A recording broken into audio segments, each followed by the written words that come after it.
All right, here in round one, got the choice. We're going to play first. See what we got here. Yep, this looks good to me. Have all of our colors. Admittedly, we're not doing something super fast, but we have a pretty solid mid-range plan since we've got, well, some card advantage with Fate, but we have high value spells in here. We have a decent amount of removal too. I guess our removal count's not of the highest order, but certainly not bad. I'm kind of excited to see how this Rage form does for us. We actually have enough creatures where there's a good chance we just flip a creature off of it. See what we're up against.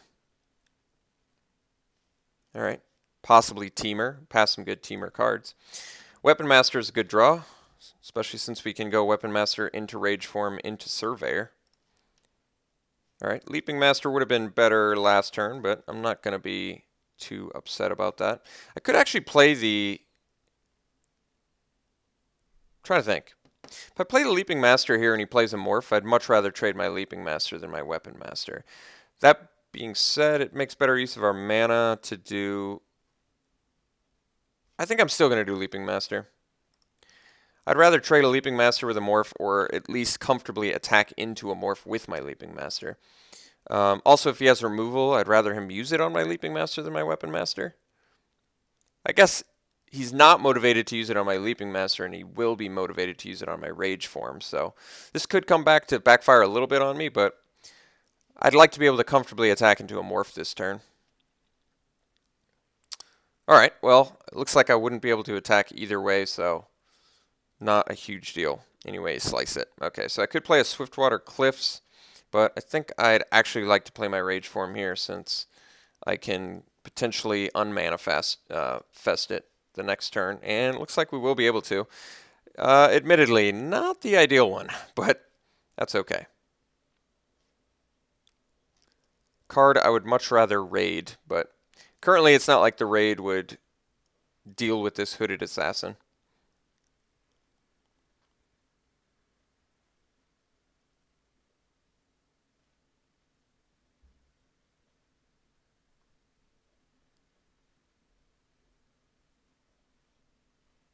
Alright, Douse and Gloom is successful. Took out our guy.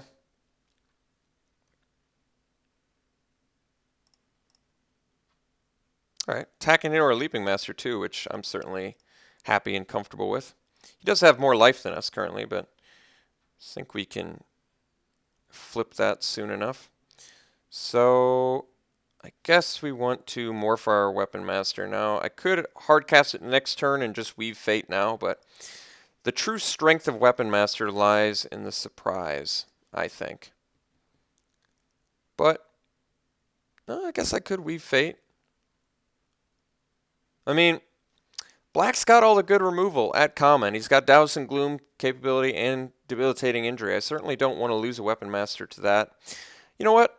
I changed my mind. I'm going to hard cast this Weapon Master, I think, next turn, or do a Surveyor if I need to bounce a Fatty, because at the end of his turn I get to weave Fate anyway, so I'm still building some card advantage while being able to play powerful spells in just a different order. I think against decks that basically weren't black, I would feel a lot more comfortable. I'd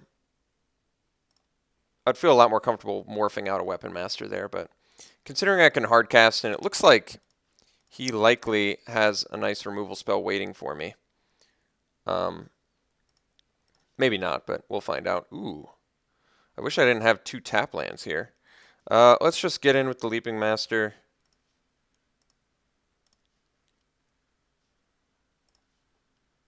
And I think we're actually just going to drop,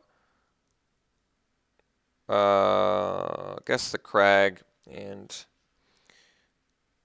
no reason to play the Surveyor yet, so I think we will drop the Bloodfire Expert, which can comfortably attack into this Hooded Assassin as well. Not to be overlooked.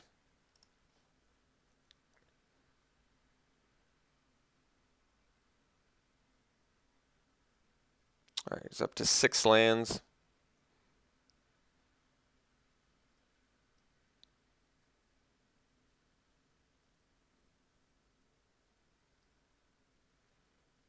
Reach of Shadows on Bloodfire Expert? Alright, certainly comfortable with that.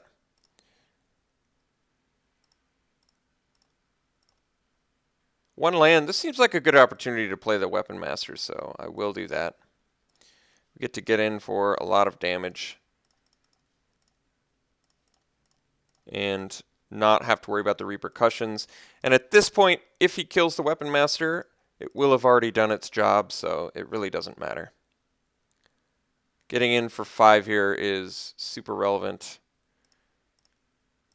Could have played the Bloodfire Expert into another removal spell, but I'm actually comfortable just having the Weapon Master out there, having it deal its extra 3 damage, and if it eats a removal spell, so be it. If he attacks into it, I wouldn't block because there's no reason to give it up for a combat trick, I don't think. Alright, War Beast. Typically a good card, but not in this case. So now we get to actually do some cool things here. We get to Surveyor,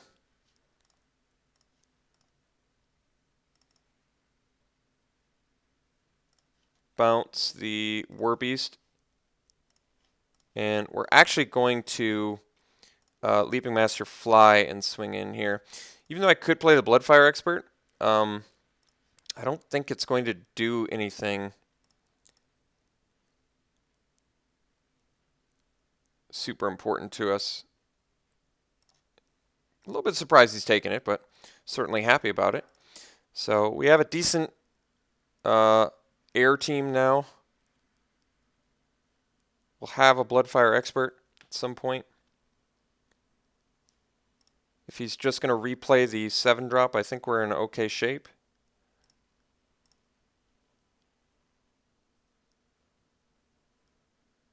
Yep.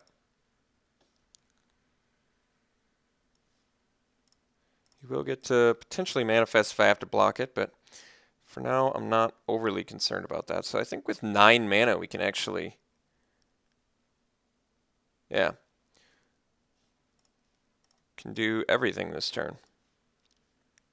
Get in with flyers.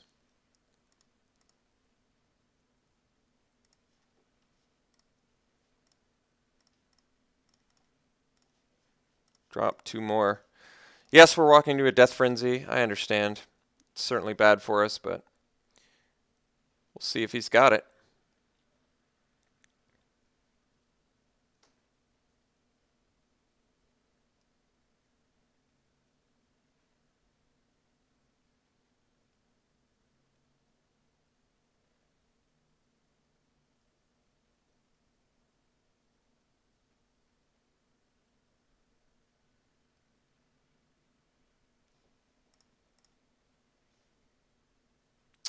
Alright, so War Beast, even with Become Immense, does not kill us, so we'll take it. Could have a combat trick, but he does not. Certainly glad he didn't have a Roar of Challenge there. That would have been quite the play. Falconer's pretty good draw here. Alright. Well, I think we're just gonna give flying and strike in with team here.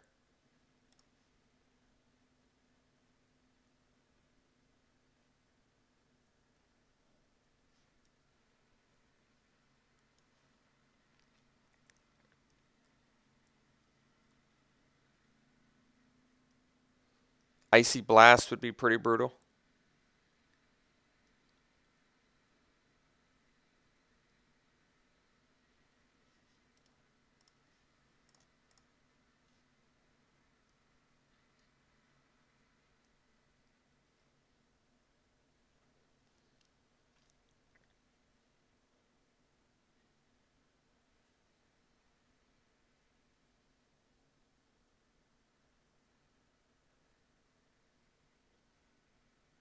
Alright, bouncing that. Does get to Ferocious here. Potentially finding some more removal.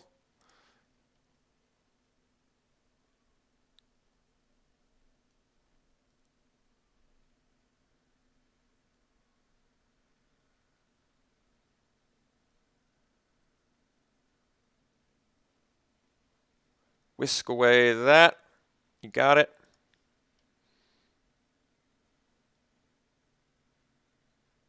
And that. You got it. Alright. 1 life. We're going to replay these guys. And I am going to block the War Beast because we will die to become immense, and there's no reason to die to that, not when we've got 2 flyers coming back at him. So I think the plan is just make sure we block the War Beast with something and then win on the backswing.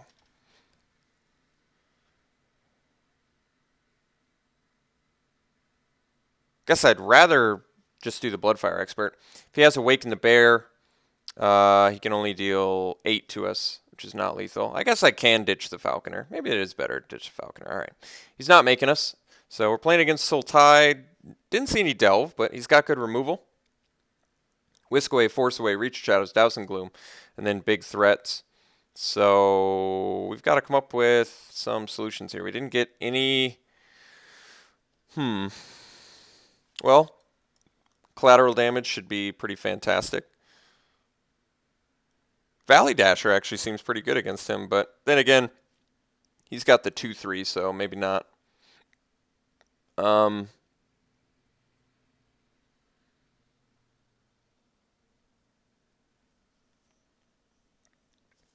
we geared good enough against him? It's a legitimate question.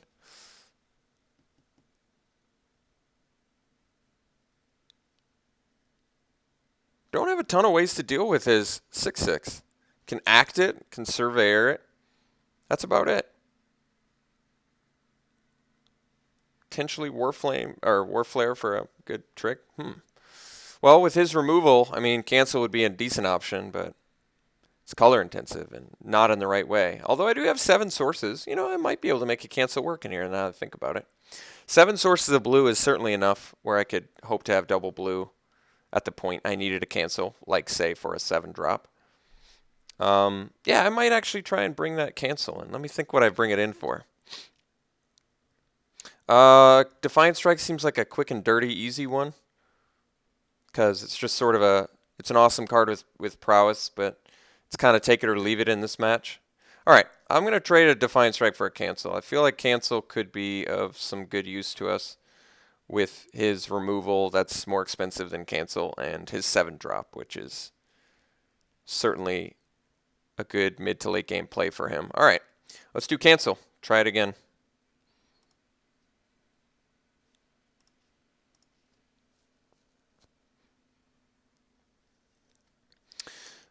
All 3 colors. Nothing super early to do, but I think we're still going to keep it.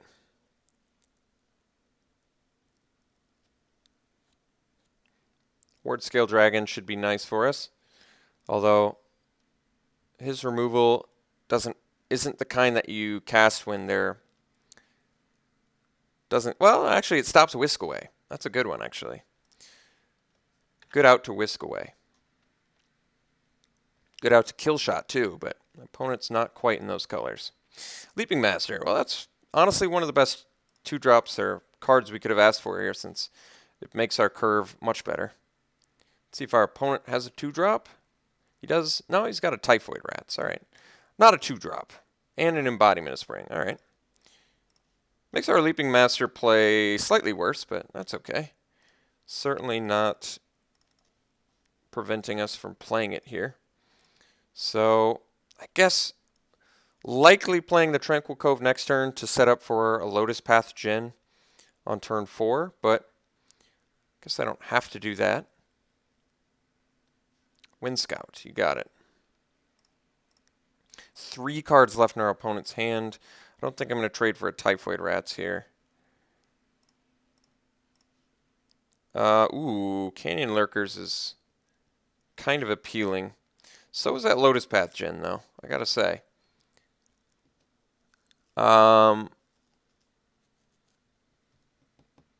Interesting.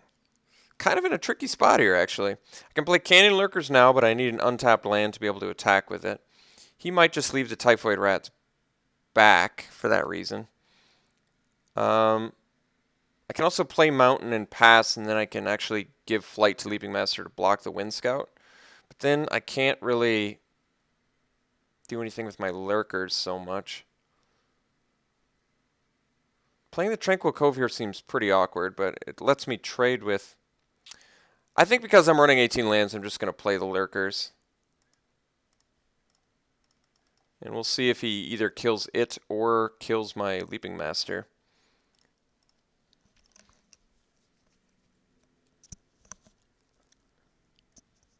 If he attacks with the rats, at this point, I'm just going to trade with the Leaping Master. It seems like a fair trade at this point. Trade I certainly don't have any issues with since I have a morph. Which means maybe I should have traded last turn, but I wanted to keep my options a little more open. All right, Douse and Gloom on our Leaping Master is interesting, to be sure. Let's see if he leaves back the Typhoid Rats now. It definitely would make sense if he did. All right, it's not. It's fine. So let's just take it. I need a 4th land here, and did not get the land I was hoping for, unfortunately. So still kind of far behind, disappointingly, but I can't do anything about it. So guess we just have to pass here. Could attack into an embodiment, but he just blocks and I don't do anything, so doesn't seem all that good. Another tap land there, certainly awkward, but not the end of the world. 2 cards left in our opponent's hand.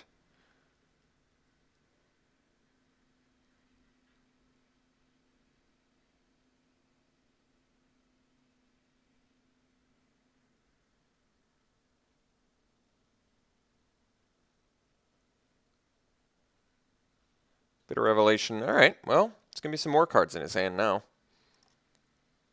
Bit of Revelation, certainly good in this spot, I would say. Probably one of the better cards he could ask for in that situation, since I'm not threatening him at all, and he's out of cards in his hand, so he's in need of ammo. And Bit of Revelation is a great one for that. So it's going to be a tough one. That's pretty good, especially when he gets rid of 2 lands. Could hope he just had 4 lands there, but I think that would be wishful thinking. All right, at this point, he's leaving the Typhoid Rats back, which I actually kind of like because I can't afford to take too much more of a beating from him. All right, Flamewake Phoenix is actually kind of nice.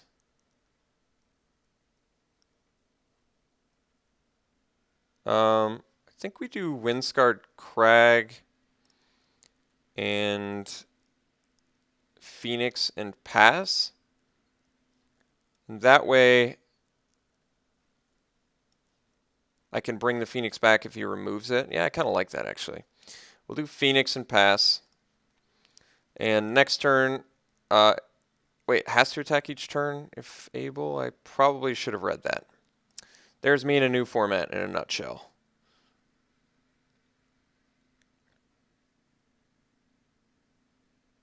So Lotus Path Djinn would have been the better play in retrospect, in hindsight, however you want to say it, but that's okay.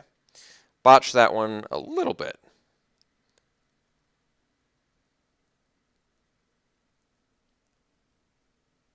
This card's actually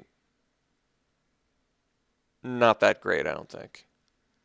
I mean, yeah, it's rare quality and all that, but I think I would take a Chandra's Phoenix over this any day of the week. I really can't get behind the must attack each turn if able. Seems just, I don't know, seems worse than Chandra's Phoenix. I mean, granted, you don't need to keep playing spells like you do with Chandra's Phoenix, but whatever. So if he plays a big fat fatty here, got a Surveyor for it. I might just survey that anyway. But I guess I'm motivated to do Ward Scale Dragon now too. I can also leave my morph back to block his morph, which isn't bad. But Surveyor seems like a good play here since it just ups my board state and lets me know what his morph is. Guess we attack first.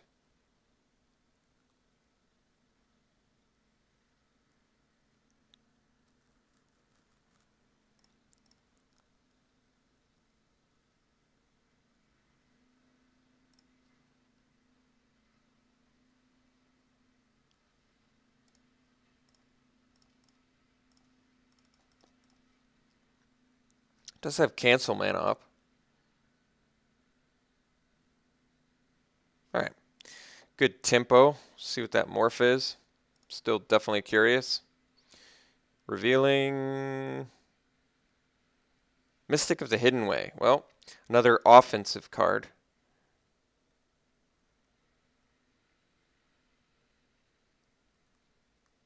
I almost don't want to block the Wind Scout here since I can crack in and War Flare.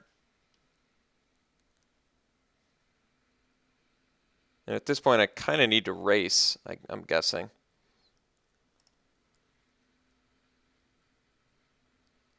But we'll see. Maybe he wants to kill the Surveyor.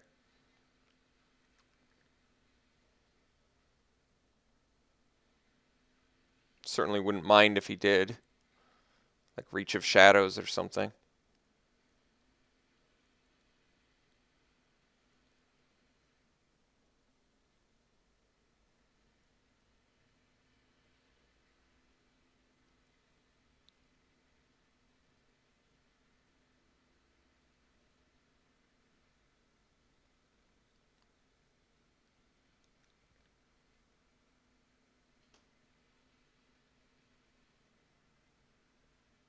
Well, at least the Flamewake Phoenix has already done 4 damage. It's kind of nice.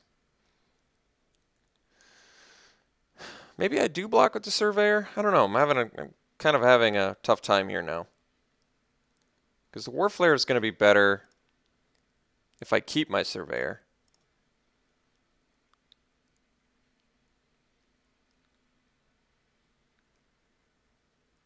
That's an interesting one.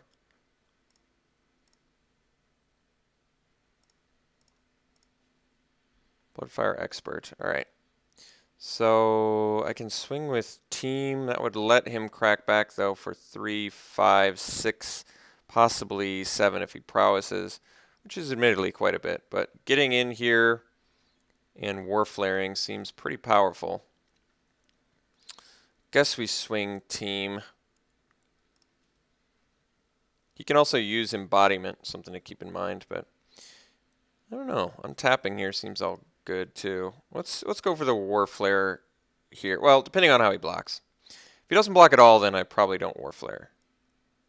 If he just blocks there, then maybe I just let the damage go through, because he can just Embodiment, and I can play a Lotus Path Djinn here.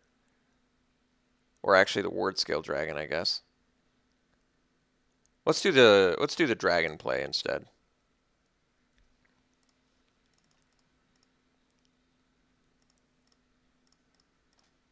He can kill it, but it's a nice opportunity to play it, I would say, since we're 1 land away from being able to go Lotus Path Djinn, Bloodfire Expert. So he can. I'm thinking he's unmorphing that now, but we'll see. I guess if I'd War Flared, he probably wouldn't have done the Embodiment, to be honest. He probably, because he's probably good on lands. If he has removal here, I think we're still okay with the War Flare, but it's tough to say.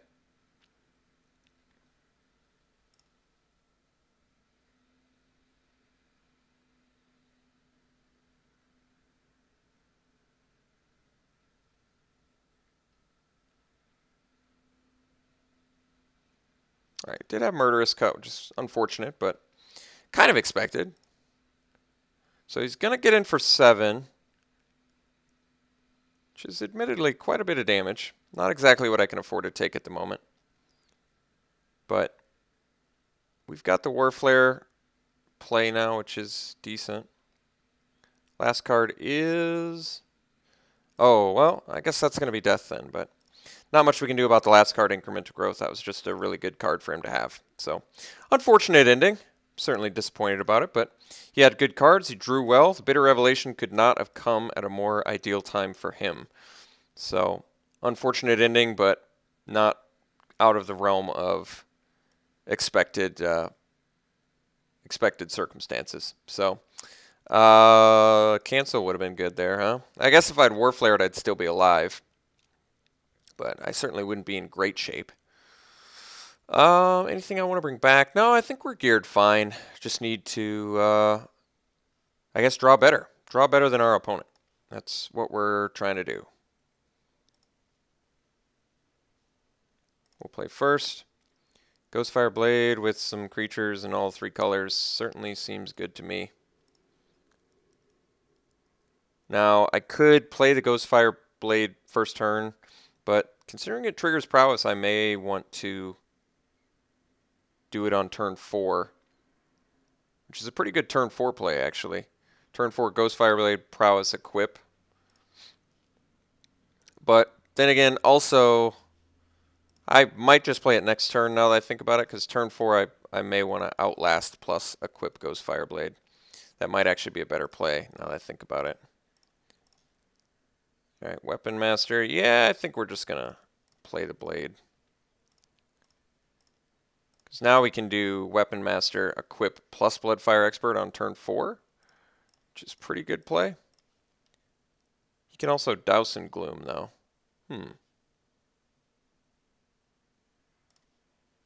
Being able to equip for 1, though, is pretty good. I'm going to go Weapon Master here. Well, I guess actually, Falconer, what does Falconer do? Stays out of range of Douse in Gloom. Equip for 3, though. But then again, next turn I can Morph plus Outlast. No, I'm going to play a Weapon Master. If he's got the removal for it, so be it. We've got some good action coming up, and if he's got it, he's got it.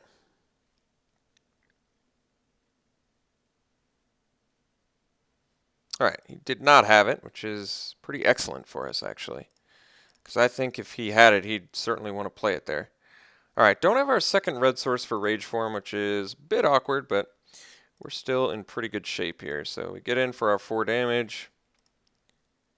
We get to drop the old Falconer and then pass. I could play the Bloodfire Expert, but kind of like that I can next turn Falconer Outlast plus play Expert if I want, or get aggressive with Falconer, possibly.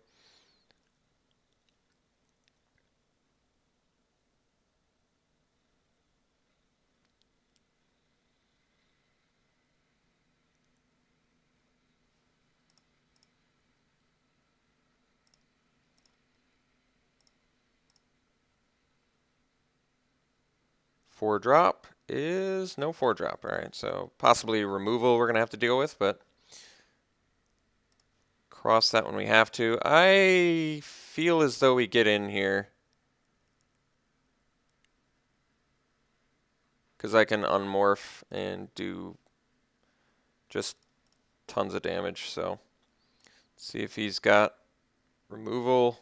No removal played. Could actually save the Weapon Master, but he didn't play anything. Could have Kill Shot. If he does, I still punish him for 5. What's my other choice? I play a Bloodfire Expert, which isn't bad. I think we just deal this much damage. I feel like he's got something here.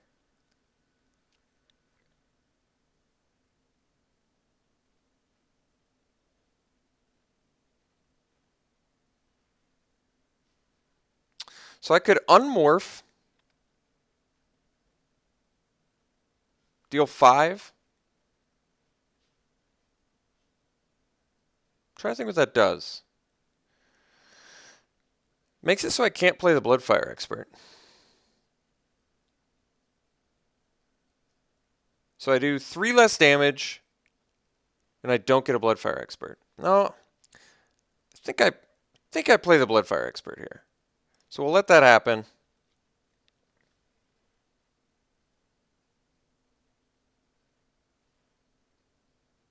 I like doing 3 extra damage, but I also like having more of a board presence. More creatures to equip my Ghostfire Blade too seems better. So I guess I kind of wish I had outlasted, but it's okay.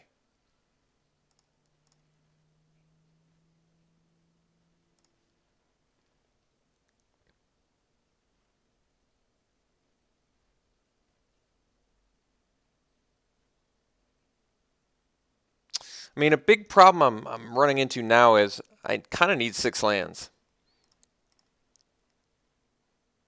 Still attacking there. Let's see if he's got a play. If he doesn't have a play, well, looks like he's got a play all right. All right, well, I feel like I can race that. So I think we just...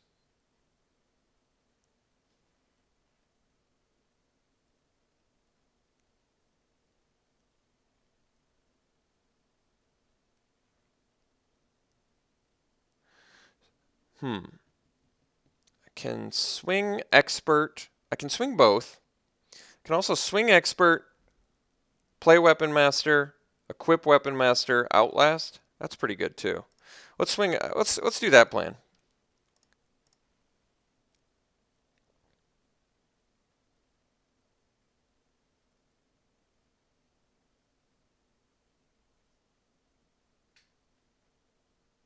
I kind of like how this gears us up for coming turns. It's gonna be a lot. It's gonna be a high pressure situation in relatively short order, which is nice.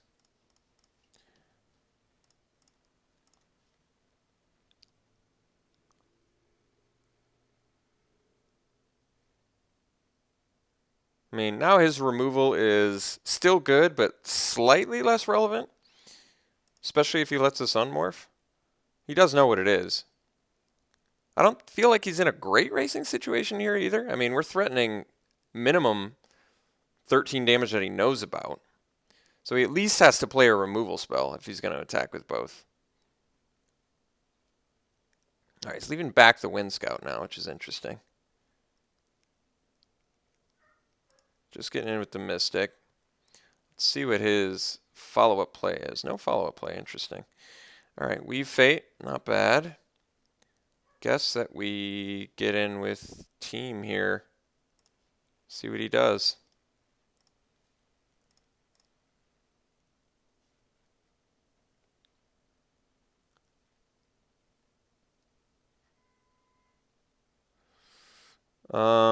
So I can deal 10 to him.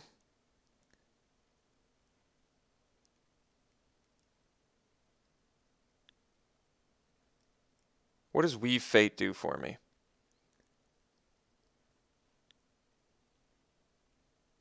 Not too terribly much. Actually, no, it's lethal. So he has to have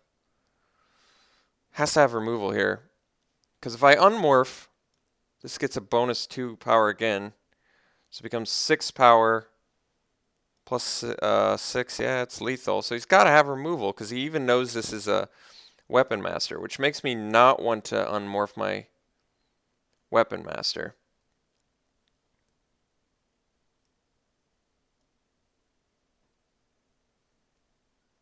I feel as though he has removal. I'm going to... Oh, he didn't? He have 6? All right, well, I could have killed him and didn't, I guess.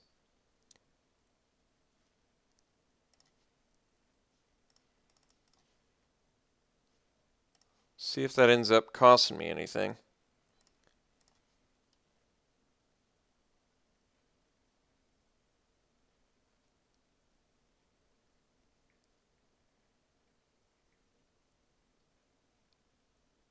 That could. It didn't make sense to me that he was completely untapped and was allowing me to deal lethal damage. You know what I mean? Does that make sense? Like why he knew what it was. I gave him a more benefit of a doubt than I should have? Is that what it is? Necropolis Fiend. All right, well, that's not going to do it. Opponent is dead. Should not have attacked with the Mystic.